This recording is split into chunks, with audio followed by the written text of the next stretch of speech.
Once I went for a party and a friend of mine introduced to a lady that meet him, he is Everester, and she didn't show any response, so I said it's okay.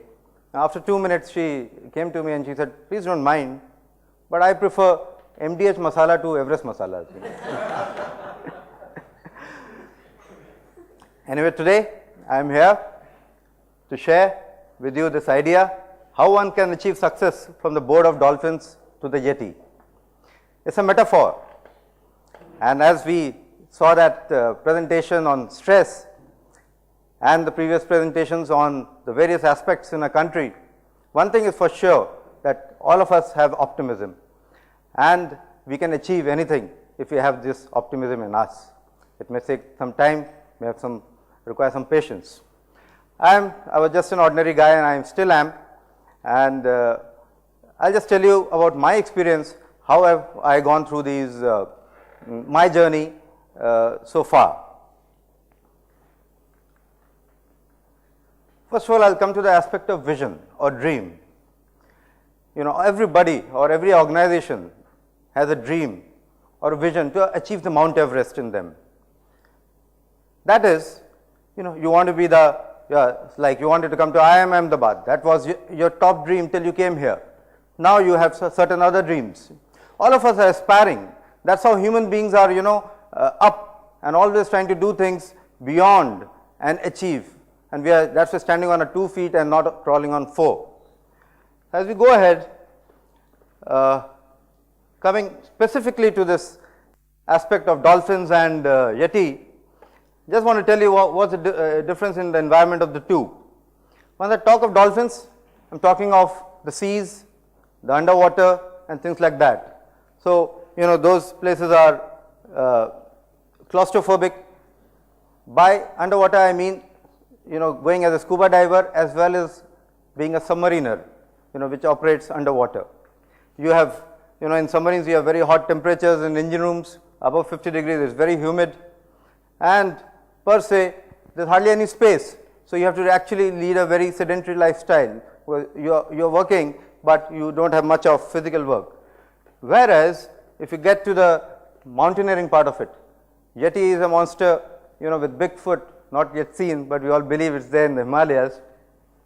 Here you have fear of heights, and then you have temperatures, you know, going up to minus 50 degrees. It's very dry. You find a climber always coughing because it's so dry, your throat keeps itching you, an extreme exertion. Now, I was a submariner and a scuba diver, and, you know, aspiring to, you know, do something in the mountaineering part of it. Let me show you a few photographs. This is me underwater. This is around 30 meters underwater. There is a wreck in Port Blair. You know, I've taken out my goggles for a good snap so that people can recognize me. But it involves a lot of stress because, you know, you are 30 meters below water, and anything goes wrong, you have to really, you know, it takes time to go up, and we even remove a mask also at that. This is, I certainly want to tell that this is my wife who is in the photograph, and she is the fastest swimmer. The only problem is vertically down. But, you know, with me there by her side, she did it, and she enjoyed the scuba diving in Port Blair for good half an hour, till by mistake she just looked up once and saw, oh God, I'm so much below water. It's what mind. You know, our body is there, but, you know, mind is very important. Let me show you a video of a submarine so that you get an idea about how claustrophobic it is. This is a very candid video, unedited, so you see the reality. This is an engine room. You will not find a single wall or space which is without a pipe or without some electrical cable. There are 2 diesel engines of 1.5 kilowatt screaming there. The temperature is above, you know, 50 degrees. Now, this is the control room. The submarine is coming up, and, you know, this is the clothing you wear. You get a clothing every 4th day. You get a new clothing, but the bad news is you don't get to take bath, and, you know, in 4 days that clothing is really in a bad shape, so you get a new one. And can you imagine operating in an area where there is no sunrise, there is no sunset. And the worst part is, for a population of around 80 people, there are simply 2 loos. Enough to get somebody stressed out. And then you have bunks, you are sharing your bunks. It's a tough life, but how do people do it? How do they volunteer for it? They do it because one thing is that you want to do something different, which others can't do, or you want to be something unique. Second, you have pride of a badge which you wear on your uniform. And yes, some amount of money also comes in. But if you purely go for the money, it may not be worthwhile. Now, from this time they come on the surface, otherwise you don't see them at all. From this sort of a background, I was dreaming of climbing Everest. My body is not my core competence, it is not my domain. I am not a Pahadi, I belong to the plains. There is nothing in my genes. In fact, there was nobody in the armed forces before me. So getting into the armed forces itself was something, and then going to the submarines was another part of it. And before I go ahead, certain things we all know, will to win, courage, skill, perseverance and risk taking. These are very important factors, and they are valid everywhere across the board, but they may vary in intensity. Maybe somewhere you require your intellectual part more, or some place you require your physical strength more. Certain more qualities I want to emphasize on is face defeat. Every successful person has had at least into 5 times defeats. If you have had one success, you would have had 5 defeats for it. But it's for us not to get subdued by it, and to accept it, and not to blame anyone else for it. For us it is, the environment is bad, those people are not good, we will never say. And there's so much of pressure. In one of the exams I flunked, and there was pressure that how did he flunk? And actually we came out with a silly excuse that the watch stopped.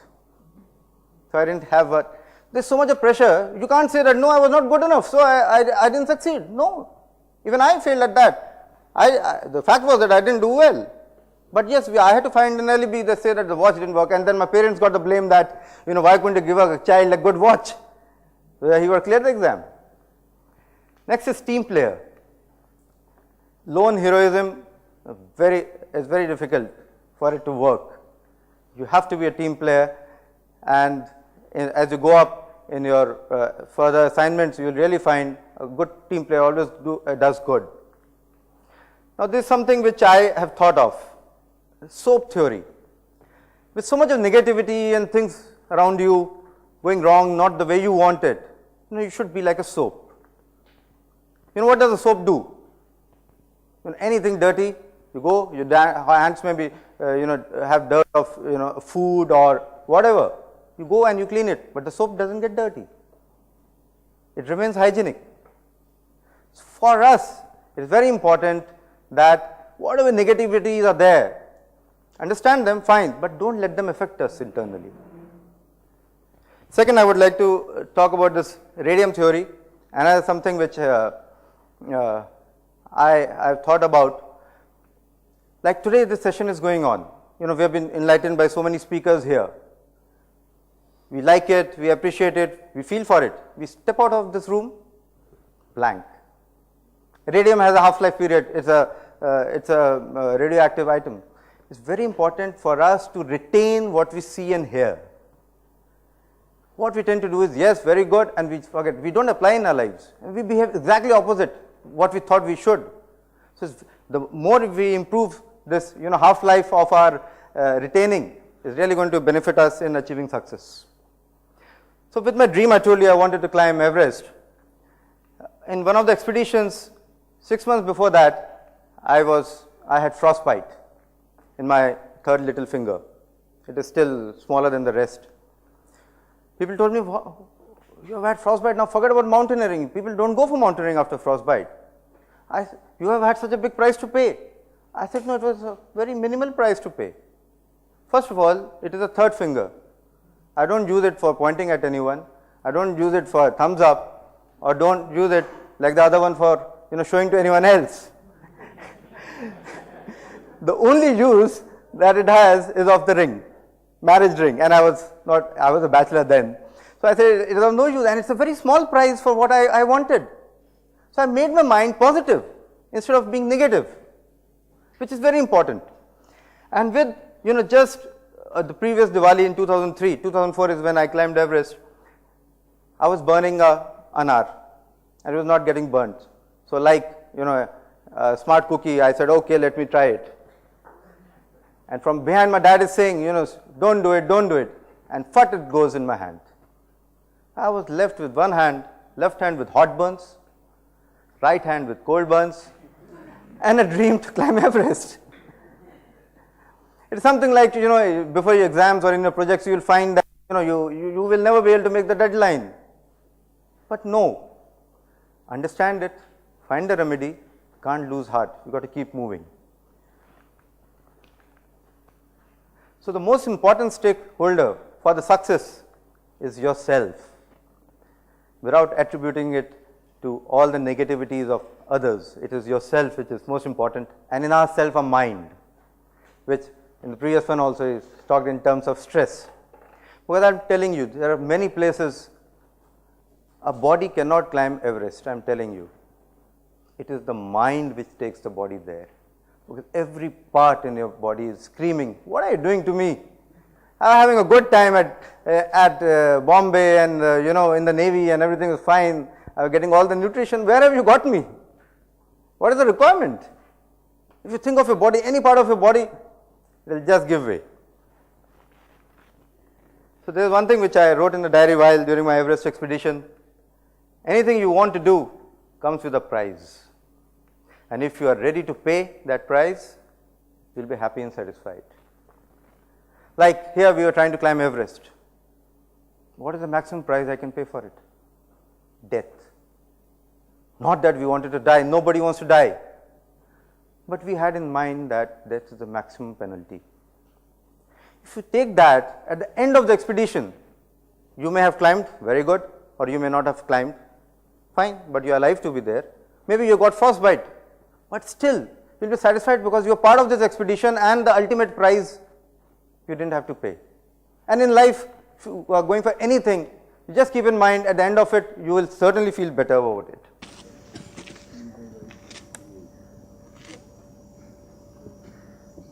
And while I was at the base camp, I was really stumped by this memorial and suddenly start thinking, am I going to leave something like this behind? There are times, no, you have to really think. It really makes you think, why have I come here? The chances are so high. And even in our works, everywhere, the leaders who embrace death, can be in terms of risk taking or some drastic measures, they only come out with superior results. So as I said earlier, the mind is very important. I'll just dwell on this a bit more. It has a direct effect. We have already seen this in the previous thing. It was generally our state is that we are worried about the past, we have anxieties about the future, and we forget to enjoy the present, which we really have to endeavor to do that. So enjoy the present. Some things for me, from my side, detachment. Now once we are climbing, your whole body is paining, you take your mind somewhere else, think of something else. Don't lose focus on what you are doing, but take it somewhere. In your work, if you find stress coming, detach from it for some time, come back, it will reduce stress. Yes, sorry. Another thing is, if you feel something, this inaction, we don't do anything about it and we keep cribbing, that nothing, we don't do anything about it and still that's not justified. If you feel something is wrong, do something about it. It may happen or not. At the end of it, you will be happy that you at least did something about it. Accept defeat. As I said earlier, attitude certainly is the most important thing. I am leaving it for this time. There is another thing from my diary. No success guarantees happiness, so no let failure take away your happiness. There is just one source of happiness, you yourself. But keep trying. Just don't do anything and feel happy about it. We need to keep trying. So this was my Sherpa who was with me. He was a very important stakeholder. And just imagine we were climbing in the night on the final phases, and there was one rope going this way and another one going this way, and I knew the Sherpa has climbed earlier. He was my buddy. Without a Sherpa you can't climb Everest, it's very difficult. So I asked him, huffing, puffing, I said, which way to go? Do we go left or right? He says, I don't know. I said, why, you climbed earlier? He said, I climbed from the other side. Just imagine what would be my state. Now, he is my most important stakeholder, and I have not communicated enough with him. I have not listened to him. I have not asked him, what was the experience last time? I would have come to know that he climbed from Nepal side instead of from Tibet side. I would have been better prepared. So, another thing which really inhibits in our success is, the biggest communication problem is we do not listen to understand. We just listen to reply. That's another very important issue. Next is gravity or luck. It always plays a role, but luck favors the brave. So that's the way one should be. Let me show you a video of that's the North Pole. Everest. और ये बोलता मेरे को 20 metre ही है वो 20 metre खत्म ही नहीं हुआ. This is North Pole. So many tents. So many experiences.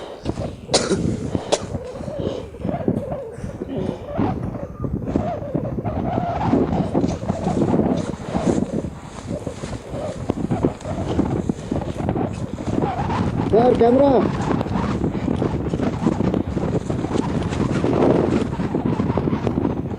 Sir, hands up. And that's flight button passing. हवा चल रही है और क्लाउड्स हैं बहुत सारे and there is no features visible.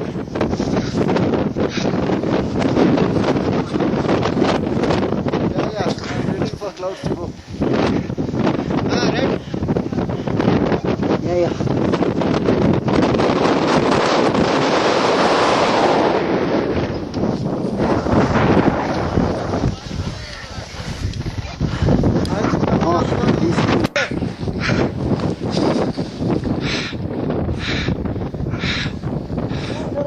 That's a selfie.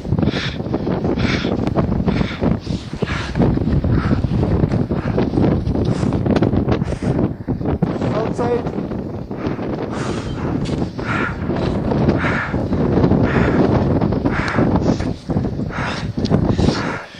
Yes. There was a mission on which we had come. Thank you. Some of my experiences which I feel is never give up. Josh with Hosh, very important. Be a good human being, it helps. Be a good listener, I learned it the hard way. Dream, have patience to achieve them. They don't happen instantaneously. Write your thoughts. Be a rough weather friend and always keep the humor alive, there is no doubt about it. Some takeaways from this talk I would like is, first is have a vision. If you don't have a vision, don't have a dream, it's not going to happen. Write it down. It may not happen now. It may not. In school, I wanted to go for mountaineering course, and it fructified after 13 years. Have patience. Don't get disgusted. Mind management, I've already amplified. Take work as a hobby.